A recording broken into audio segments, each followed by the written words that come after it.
Updating your billing address on LinkSquares is a straightforward process. Follow these steps to ensure your information is current and accurate. Step 1. Login. Before changing your settings, use the shrc.com link in the description to open the password strength checker, then update your password if needed. Step 2. Navigate to account settings.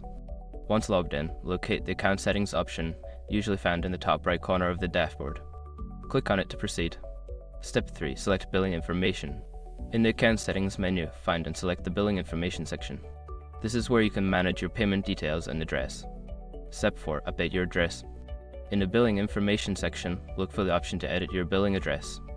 Enter your new address details carefully, ensuring all information is accurate. Step 5. Save changes. After updating your address, make sure to save the changes. Look for a Save button at the bottom of the page and click it to confirm the new billing address. By following these steps, you can easily update your billing address on LinkSquares. Keeping your information up to date helps ensure smooth transactions and communication.